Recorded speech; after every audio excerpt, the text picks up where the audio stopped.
satu sketsa babak pertarungan di internal atau turbulensi di internal Partai Demokrat ini adalah salah satu mulai pergeseran atau babak dalam pertarungan isu dan wacana.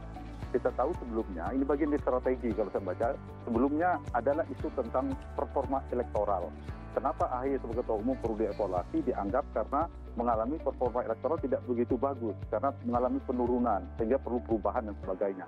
Kemudian ada isu atau wacana muncul, ada soal dari isu struktur dan non-struktural ini ya, isu dari sebelum Pak Muldoko menjadi ketua umum versi KLB. Kemudian muncul isu tentang kudeta, yang satu ingin menyatakan kudeta, yang satu mengatakan ingin penyelamatan.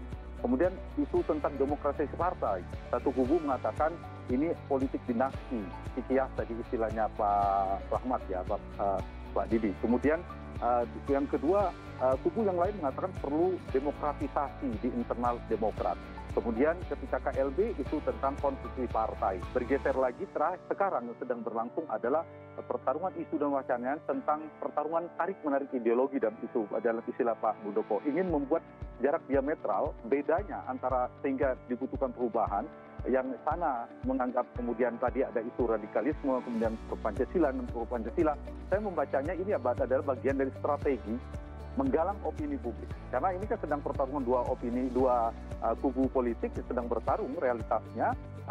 Satu dalam rangka untuk strategi menggalang opini publik, yang kedua dalam membentuk citra publik nanti. Siapa yang akan mendapatkan akhirnya legitimasi publik. Legitimasi publik ini penting dalam dinamika tarik-menarik di dua kubu ini. Ada legitimasi publik, ada legitimasi politik, dan ada legitimasi hukum. Nah, kedua kubu melakukan hal yang sama, bagian dari strategi dalam pertarungan ini saya kira. Nah, soal standarnya kemudian, ini kan politik ya, realitas politik saya ingin hendak mengatakan apa yang ada di balik sesungguhnya yang sedang dikerjakan, yang sedang bergulir, dioperasikan oleh semua kubu politik, itu sah-sah saja. Nah, yang paling penting adalah berbasis pada data dan fakta. Kalau ternyata yang disampaikan, wacana itu disampaikan punya fakta dan bukti dan kuat, maka itu akan memperkokoh opini. Baik. Opini itu kalau berbasis pada fakta dan data, dia akan membentuk opini. Tapi kalau kemudian AHY dengan kubu AHY ini bisa mementahkan sebaliknya tidak terbukti, bisa membaliknya.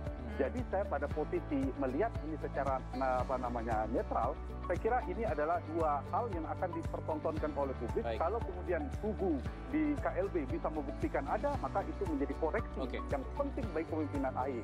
Tapi jika sebaliknya AHY bisa membuktikan sebaliknya, justru bisa memperkuat kepemimpinan AHY. Jadi ini saya kira tidak memberikan dampak positif secara kelembagaan kepada Demokrat sebagai lembaga, tetapi ini memberikan tanda petik daya rusak dalam kelembagaan, tapi sedang bertarung. Kalau salah satunya kuat, maka bisa melakukan. Baik. Kalau saya ditanya siapa yang sedang melakukan menggalang opini, semuanya sedang melakukan, semua politik, dan itu sah-sah saja, semua partai, semua kubu sedang melakukan itu. Tetapi basisnya adalah harus didukung oleh bukti dan fakta. Kalau untuk kokoh, maka itu akan memperkuat pergerakan dan politik itu. Saya kira itu, karena ujungnya kan legitimasi politik, tidak bisa dia berkelindan. Ada hukum, legalitas, ada politik, pengakuan dari institusi negara, dan yang ketiga sangat penting ada pengakuan dari publik atau legitimasi publik gitu.